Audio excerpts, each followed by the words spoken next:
So, School Idol Festival has finally reached version 4.0 on EN, and a lot has been changed to celebrate the debut of our darling divas of the sea. And I'm here today to give you a basic overview of all the changes, as well as an in-depth look at two of the most important new features, School Idol Skills and Sticker Idolization. Before we get started, if you are new to School Idol Festival, I highly recommend checking out my Let's Explain Love Live 3.1 video first. That video goes in depth in all the game's major features, and if you're watching on a laptop or desktop computer, you'll also see on-screen annotations pointing out things that have changed since that video came out. Or, if you're new to Love Live period, like you haven't even watched the anime or read the manga or anything like that yet, and you don't know who the characters are, then you can watch my very first Let's Explain video instead. That one's a bit rougher around the edges and way out of date, but the basics are all still the same, and it may be a bit easier for new fans to understand that one. So anyway, let us not delay further, shall we? Here is your 4.0 feature rundown, starting with the Skinner box, the gift box. A special box that appears at the end of live shows.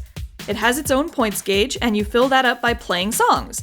Filling the gauge gets you random rewards, including gold, friend points, stickers, support cards, and School Idol skill tokens. More on those later.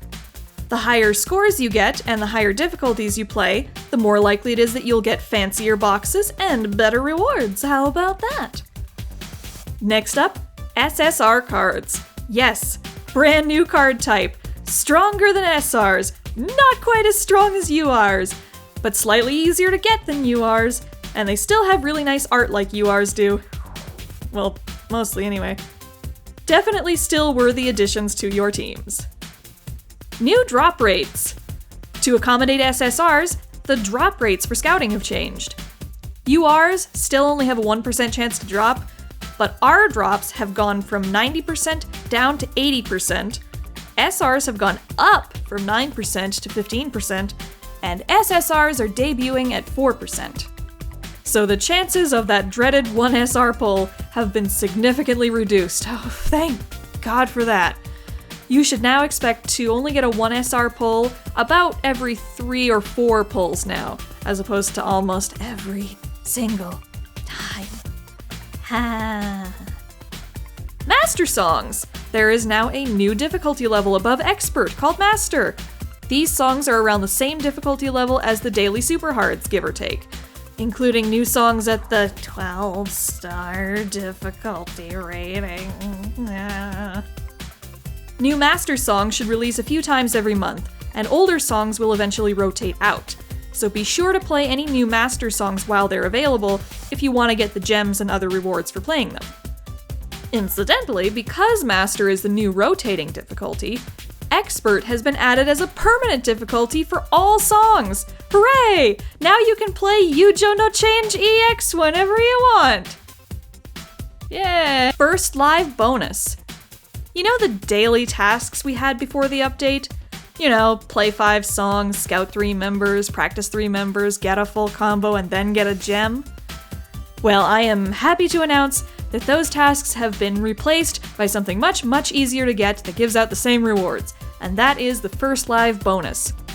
All you have to do now to get your daily gem is to play 1 song per day. 1 song, and it can be any song of any difficulty. You don't even have to full combo it. Seriously, that's it. It's so great. No more homework. Oh god. Random choice. Can't decide which song to play for your daily gem? Well, how about we let the game decide for you? Not only does the new random choice function on the B-sides pick a random song of a certain attribute for you, but playing from random choice also fills up your gift box faster. So if you're gunning to get even more goodies, then random is definitely the way to go. Muse mode and Aqua mode. One of the biggest new features of the update, for sure. On the story page, scouting page, and live show page, there is a new button in the top left-hand corner that lets you switch the game from Muse mode to Aqua mode and vice versa. The mode that you're in will change the following things. which songs you can play, which scouting boxes you'll see, which chapters of the main story you can read, which cameos you'll see on your home screen, and which background music plays.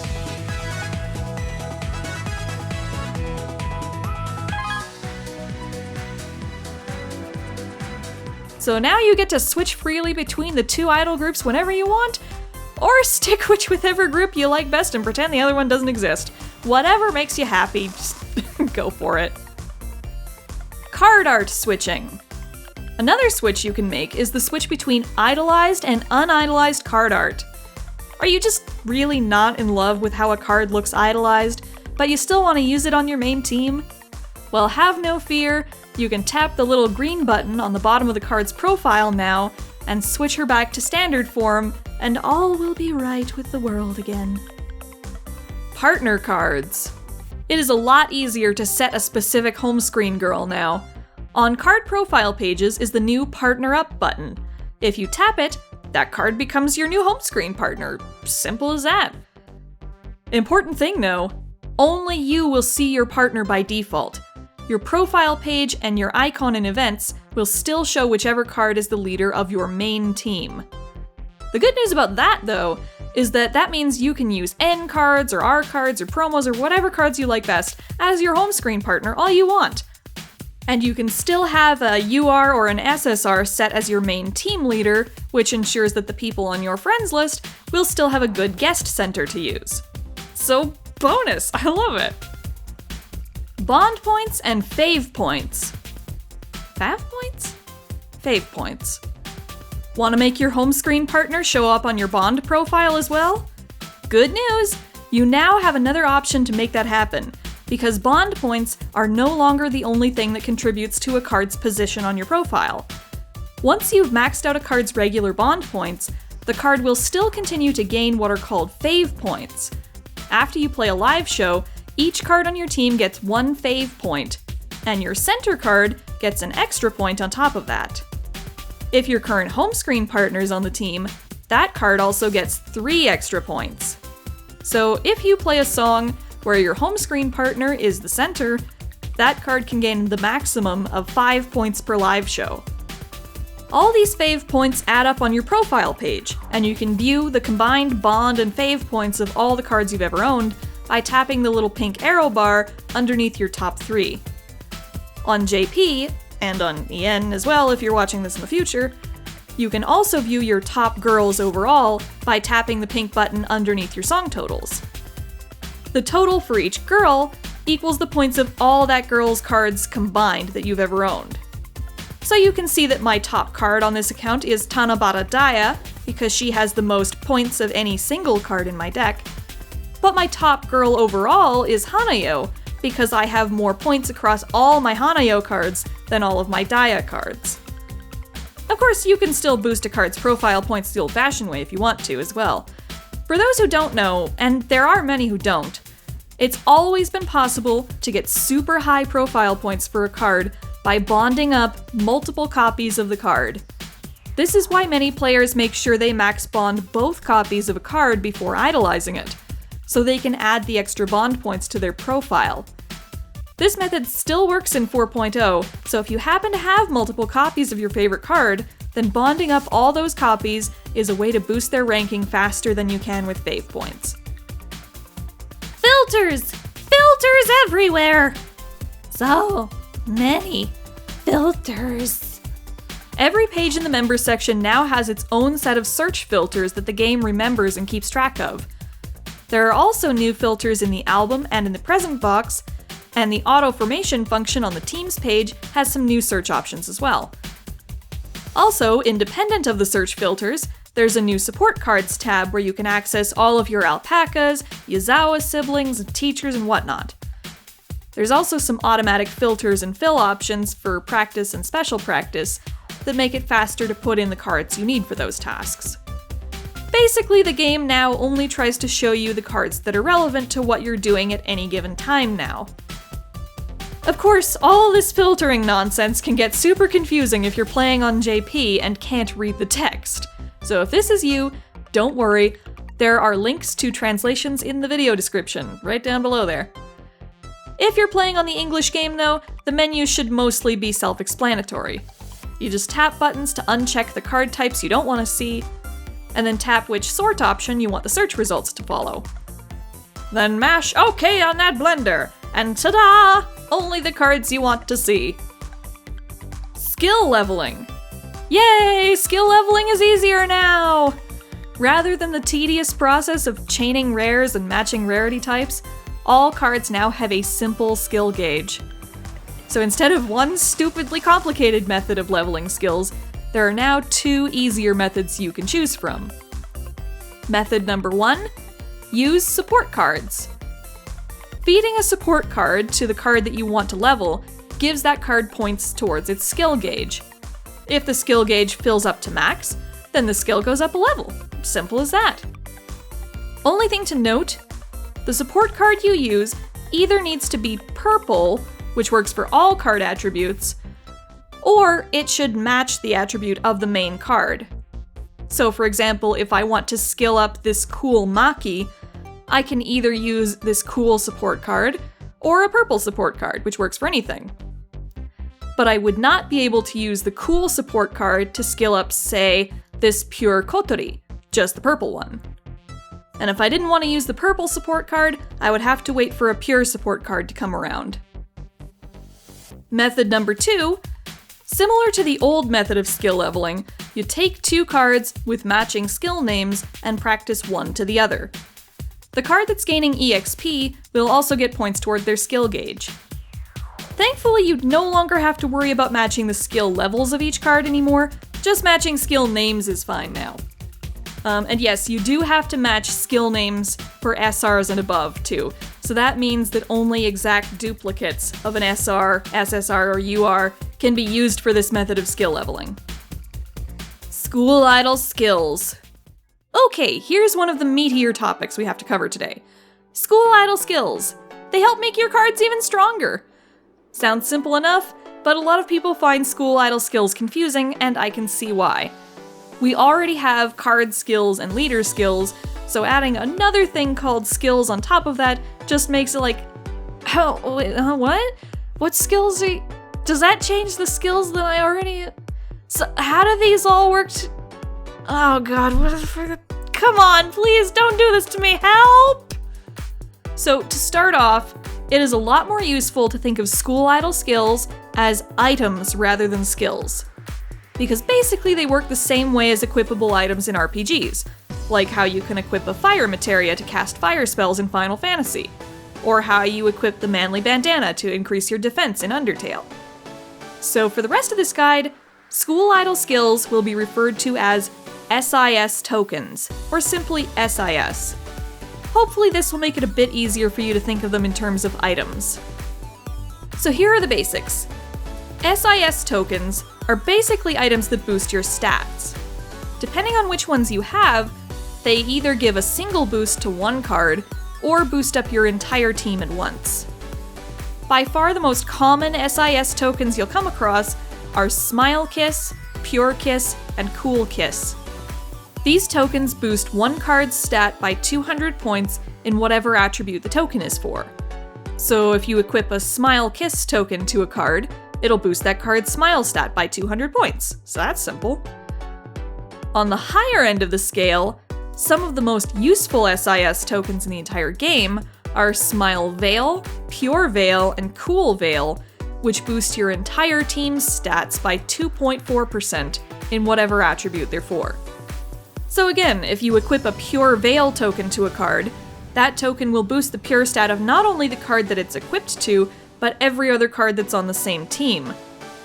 Generally speaking, these percentage-based team boosters tend to be more useful than single card boosters, unless you really know what you're doing. So if you get them, definitely use them if you can. And I say if you can, because it's possible you might not have enough room to use a really good SIS token like Pure Veil. All cards now have a row of circular slots on them, and this is where the SIS tokens go when they're equipped.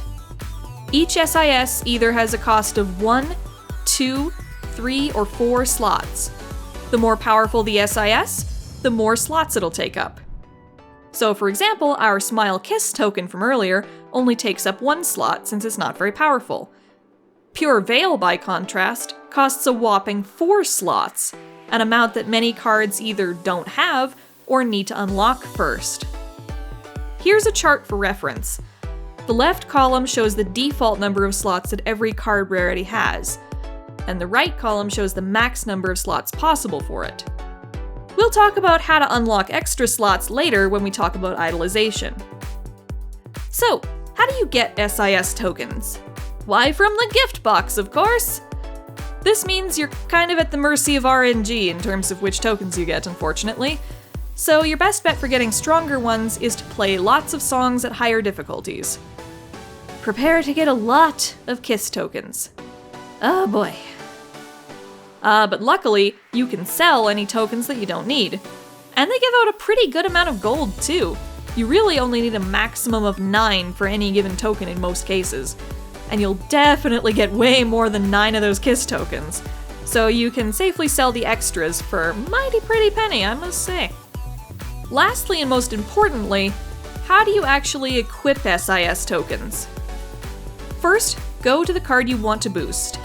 Then tap any empty black slot to bring up the SIS menu. Scroll through the list to find the SIS that you want to use. If it's available and able to be used, it'll be lit up on the list. If you can't use it, it'll be darkened and there'll be a note over it explaining why. Tap the token, then tap OK to equip it. To unequip an SIS, tap one of its icons on the card, then either equip a new SIS in its place, or tap the empty circle outline in the very top left to remove the SIS completely. If at any time you can't remember which card has which SISs, well, on EN you're kind of out of luck at the time of this video. You're just gonna have to look around until you find it. On JP though, and in the future when EN updates to include this feature, you can go to your SIS inventory, tap the token you want to find, and then hit the blue-green button on the bottom left to see a handy pop-up showing all cards that currently have that SIS equipped. And that's pretty much the basics of the School Idol skill system. I know a lot of people are still confused about which SIS tokens are the best ones to use on their team, but that's something I'm going to cover in detail in my next team building guide, so I won't be covering that here. Sticker Idolization. Yes, there is a new way to idolize cards in 4.0. If you don't have a second copy of the card you want to idolize, then fear no more. You can now use stickers to idolize her instead. Basically, the way idolization plays out now is this. First, go to the special practice page like normal. By default, only cards that are able to be special practice will appear here now. Tap the card you want, and you'll be brought to the new idolization screen. You now have 2 options here, the regular idolization option on the left, and the sticker idolization option on the right. To use the regular option, you need to have a second copy like before. If you don't have a second copy, this option will be grayed out and you can't tap it. To use the sticker option, you need to have enough stickers of the right type. To find out if you have enough, tap the blue button and check out your options. The amount of each sticker type required is shown on the top line, and the amount you currently have is shown on the bottom line. If you try to use a type of sticker you don't have enough of, the game won't let you. If you do have enough, you'll get an "Are you sure?" message, and if you say OK to that, then the 2 idolization buttons will be replaced with a single button showing the stickers you're using. If you're ready to go ahead, hit the special practice button to watch your girl shine. Oh, I'm so proud of you, honey. Something important to note, though. Sticker idolization is expensive as heck. Seriously, idolizing a rare alone costs 150,000 G, and idolizing a UR costs 450,000. So be sure to keep an eye on your G when you're using up stickers like this. You can easily run yourself out of gold in a hurry if you're not careful. Another important thing to know, if you idolize a card with a second copy like normal, doing that unlocks 1 new SIS slot. If you idolize with stickers, however, that does not open a new slot. At least not at first. However, you can, quote-unquote, re-idolize an already idolized card in order to open new slots, and that is something you can do with either a second copy or stickers. Re-idolizing a card with stickers opens 1 extra slot, and re-idolizing with a second copy opens 2. And you can keep doing this over and over again on the same card until all the slots are open. And here's a hot tip, by the way: if you happen to tier 1 in an event and get 3 copies of an SR, or you just happen to get 3 copies of the same SR from scouting, the best way to manage the slots on those cards is to, step 1, idolize the normal way with a second copy once, which gives you the 1 extra skill slot. Step 2, practice the third copy to the idolized copy, which gives you skill level 2 and a silver sticker. And then step 3, use that silver sticker to re-idolize the card, opening the final skill slot. If you were to just idolize the card with a second copy and then re-idolize with the third copy, you would waste the opportunity for a skill up, and you would waste one of the extra skill slots that using a second copy would have given. For URs, obviously you have a little bit more room to play with, but most people aren't in the position to be idolizing and re-idolizing multiple copies of URs anyway, so there you go. And that's pretty much all you need to know about sticker idolization. Here are a few listings for how many stickers it takes to idolize different types of cards, in case you're curious. This one is for SRs, this one's for SSRs, and this one's for URs. Yes, if you are dedicated enough, you can idolize a UR with pink stickers alone. A lot of pink stickers. I mean, a lot of pink stickers. But still, it is possible! The free-to-play dream is still alive! And lastly, 2x, 3x, and 4x LP for song plays. This feature is only on JP as of this recording, but again, if you're watching this in the future, EN will have it too. There is now a button on the title bar of each song that allows you to increase the amount of LP you spend on playing, in multiples of 2 times, 3 times, and 4 times. Doing this lets you play a song only once, but get the same amount of EXP, gold, and event tokens as you would have gotten if you'd played the song multiple times. So if you play a song at 3x LP, you'll get 3 times the EXP, 3 times the gold, 3 times the event tokens, etc. In addition, you get an even bigger multiplier on the amount of gift box points that you normally would have received. So this is a great way to further boost the frequency with which you open that dang gift box. So awesome. The only thing to be aware of with this is that you still only get the bond points of playing the song once, and it still only counts as 1 play towards your clear rewards. So I don't think you can use this feature and coast to an easy SSS for all songs. Sad to say.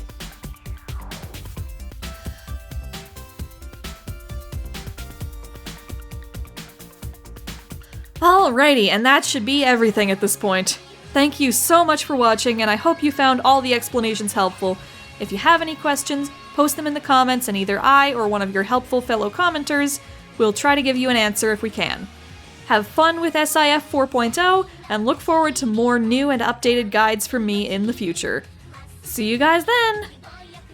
Goodbye! And the patrons for today's video who donate at least $4 a month are... Author X, IMA, Barbo TK, Blockbuster Video, Cinder, Curtis H, Dork and Mindy, Elaine G, Ellie Stanell, Fear Garden, George D, Kira Kabuki, Liz C, Logan Scales Aura, Maramp, Myron D, Now, Me, Prez Pasca, Sarah R, Vivian F, Anne Marie at makitori.tumblr.com, Calder Calderson at kellysquest.tumblr.com, Otakuno Podcast at otakunopodcast.com, and Rita at Rita Plays Games on Twitter. Thank you so much again to everybody, and I hope you enjoyed the video. See you again in the next one. Goodbye!